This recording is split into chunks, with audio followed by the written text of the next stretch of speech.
ماہ محرم اسلامی سال کا پہلا مہینہ ہے، یعنی محرم الحرام سے ہجری سال کا آغاز ہوتا ہے۔ اس کے محترم اور معزز ہونے کی بنا پر اسے محرم الحرام کہا جاتا ہے۔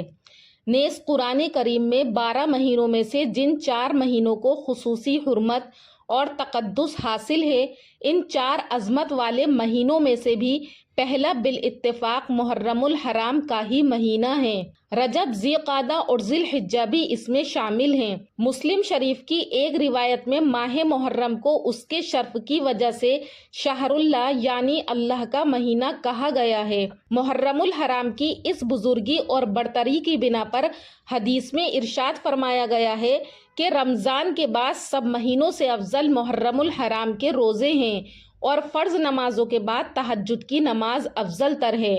اور اس ماہ معظم کے ایام میں عاشورہ یعنی 10ویں تاریخ کو خصوصی عظمت حاصل ہے۔ تاریخ انسانی کے کئی بڑے اہم واقعات کو اس دن کی طرف منسوب کیا جاتا ہے۔ ماہ محرم اپنے اس امتیاز میں کسی زمان و مکان کا پابند نہیں، بلکہ خود زمان و مکان محرم الحرام کے پابند ہے۔ اس ماہ کی 10ویں تاریخ یعنی یوم عاشورہ کا روزہ رکھنے کا حکم دیا گیا ہے۔ یوں تو محرم کے پورے ہی مہینے کو خصوصی عظمت حاصل ہے، چنانچہ 4 وجہ ایسی ہیں جس کی وجہ سے اس مہینے کو تقدس حاصل ہے۔ پہلی وجہ تو یہ ہے کہ احادیث شریفہ میں اس ماہ کی فضیلت وارد ہوئی ہے۔ حضرت علی رضی اللہ تعالیٰ عنہ سے کسی شخص نے سوال کیا کہ ماہ رمضان المبارک کے بعد کون سے مہینے کے روزے رکھوں، تو حضرت علی رضی اللہ تعالیٰ عنہ نے جواب دیا کہ یہی سوال ایک دفعہ ایک شخص نے نبی کریم صلی اللہ علیہ وسلم سے کیا تھا، اور میں آپ کے پاس وہاں بیٹھا تھا، تو آپ نے جواب دیا تھا کہ یعنی ماہ رمضان کے بعد اگر تم کو روزے رکھنا ہے تو محرم میں رکھو، کیونکہ وہ اللہ تعالیٰ کی خاص رحمت کا مہینہ ہے۔ اس میں ایک ایسا دن ہے جس میں اللہ تعالیٰ نے ایک قوم کی توبہ قبول فرمائی، اور آئندہ بھی ایک قوم کی توبہ اس دن قبول فرمائے گا۔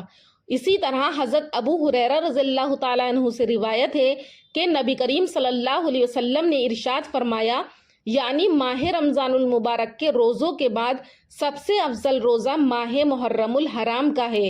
اور اسی طرح حضرت ابن عباس رضی اللہ تعالیٰ عنہ سے روایت ہے کہ نبی کریم صلی اللہ علیہ وسلم نے ارشاد فرمایا کہ جو شخص محرم کے ایک دن میں روزہ رکھے اور اس کو ہر دن کے روزے کے بدلے 30 دن روزہ رکھنے کا ثواب ملے گا۔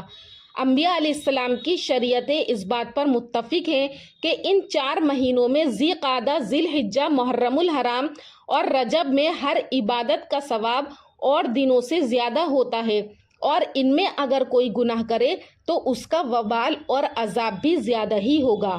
تو ان مبارک مہینوں کا خاصہ یہ ہے کہ ان میں جو شخص کوئی عبادت کرتا ہے تو اس کو بقیہ مہینوں میں بھی عبادت کی توفیق اور ہمت ہوتی ہے۔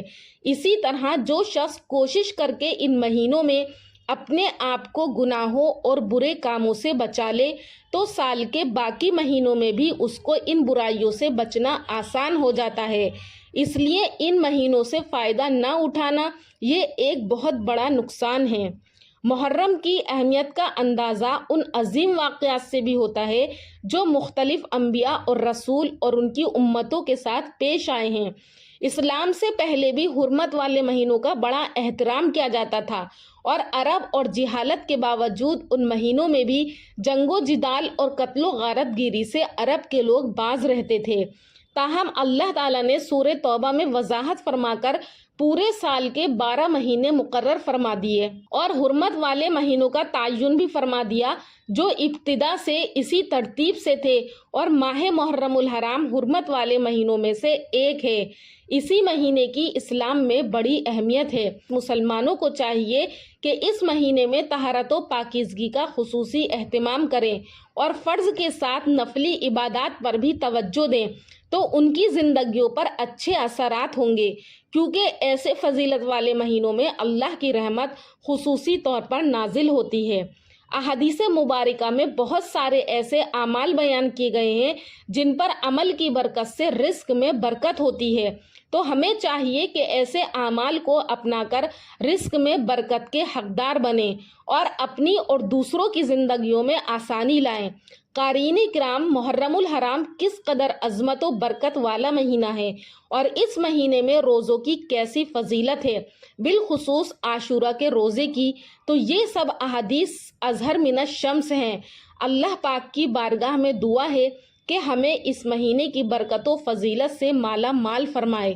اللہ تعالی ہمیں دین اسلام کی صحیح سمجھ اور عمل کرنے کی توفیق نصیب فرمائے، آمین۔